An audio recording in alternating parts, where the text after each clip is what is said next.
Assalamualaikum warahmatullahi wabarakatuh. Oromo jirtu baga jiraattu. Arra waan ajaa'iba tokko isiniif fide. Maali jechuun keessan hin oolu. Haala gabaabaadhaan osoo aappii tokko ofirratti hin buusin akkaataa tapha ispoortii yaani tapha kubbaa miilaa ittiin laaltanii isinitti mul'isa. Warroon haaraa dhuftan chaayinaala kiyyaaf addisii taatanii anaa dhufu seenaa koottaa subscribe nu gochuudhaan nu jajjabeessaa isiniin jecha baay'ee itti gammaddan jedheen abdii qaba. Bariisoo show jettanii yoo itti barreessitanii akkasitti itti barreessitanii search yoo gootanii akkana isinii dhufa. Profaayila gattuu tuqxanii mallattoo subscribe jettu tana gisee takkaaf tuqxanii achi booda all tan jettu tana mallattoo bilbilaa ofirraa qabdu tana gisee takka tuqxanii all tan jettu irra galfattanii video anazila gadhiiseeru kana seentanii akka daawwattanii barumsa irraa argattan isiniin jecha baay'ee tokko haalaan namatti bareeda irraa ni gammaddan jedhee abdiin qaba. Haala salphaadhaan Google Chrome namni dhabeen jiru Google Chrome kana jechuudha. Isa kana namni dhabeen jiru achi keessaan waan barbaadan argachuu ni dandeettu. Google Chrome keessa gisee takkaaf hin seenna.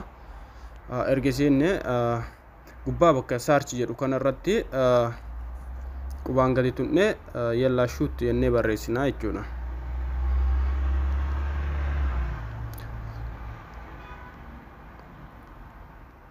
Erga akkanatti barreessine search itti goona jechuudha. Fayyadamni isaa baay'ee waan isin cinquu miti, baay'ee takka namatti tola jechuudha. Okay, egaa kanatti nu dhufe kunni hundarrattu numaan dalagaa jechuudha. Inuma dalagaa garuu axxaarra'eeti qulqulleessee isin mul'isuu dhabuu danda'a. An baay'inaan kan itti fayyadamu isa kanarratti hin fayyadama. Isa kanarratti 365 kan jedhu kanarratti hin fayyadama. Isa keessa gadi seennaa jechuudha. Isa tuqxanii seentani. اوكي ابساني قد ابو لينكيا اقتربت صلاة العشاء. اوكي يفهموا ارجع كنا سنتني كنو اكنتي طب اجرو اكنا سيني فدا جودا كن اما ليفي جرا طب تما جرا تكدوا اجچودا عربي فرا ترانسفير غير انجليفايو غداچو بربادني جلا كنت كنو اسيت عربي جدا asi ingilifaan transfer gochuu jira obsaan eeggatanii jechuudha. Hagan ingilifaan nu deebisuuf baay'ee tokko akka irraa gammaddan abdiin qabaa isiniin jedhu obboleeyyan kiyya. Okay, akkuma argitan kana kunoo afaan ingilifaatiin nu deebisee jira jechuudha. Asitti today jedha, yesterday jedha, tomorrow jedha, kun boru jechuu, kun arra, kun kalee jechuudha. Akkasitti isinii fida, kunoo akkanatti isinii fida jechuudha. Kun kaleessa akkanattiin xamatamee xumuramee jechuudha. Okay, karra kana borommoo kana jechuudha. Okay, sa'aatii inni irratti xabatamu ammoo kun asitti qoxxaree gubbaa gadi qoxxaraatiin isinitti himaa jechuudha. Sa'aatii xabni irra seenu jechuudha.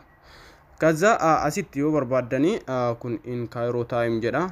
Sa'aatii Cairootiin fakkeenya warri biyyoota garagaraa keessa jirtanii asirratti an fakkeenyaaf as riyaadii kana yoo jedhe kun akkanatti naaf fidaa jechuudha. Sa'a riyaadiitti sa'a 8 irratti taphni kun hin jira jechuudha. Kun akkanatti. Okay, tapha kana laaluuf akkam godhuu qabnaa yoo jettanii live kan jettu kana live jira. Isuma tana mallattuma live jettu tana qubaan gisee takka gadi tuqxu jechuudha. Obsaan eeggattu obboleeyyan kiyya. Haala salphaadhaan osoo waa takka waan hin jenne mana keessan ceestanii shabakaa keessanii waan barbaadan laaltan. Okay, akkas olooftanii erga jettanii kun akkana isinii fida. Erga akkana isinii fide amma tapharra live irra jira exit jettu tanarraa balleessitanii. Okay, obboleeyyan kiyya kun akkanatti isinii fida play gootanii play yoo gootanii dhiifama shabakaan kiyya laafaadha obboleeyyan kiyya. Okay, يتمكن من المرور ولكن يتمكن من المرور. أعتقد بأنه التغييرات خصها تكون قادمة وهذا أمر بطبيعة الحال ننتظر بفارغ الصبر دخول كذلك نجم المنتخب المغربي سفيان بوفال. تابعوا الآن هذه محاولة ممتازة ضربة رأسية والأروع لأشرف حكيمي، ما كناش محظوظين. ممتاز هذا المحاولة، كان نتابعوا الآن أشرف. Mas ninjada boleh yang kia subscribe ke chudan nujaja besa ninjada yo sinitole share like boleh yang kia senif kada. Assalamualaikum warahmatullahi wabarakatuh.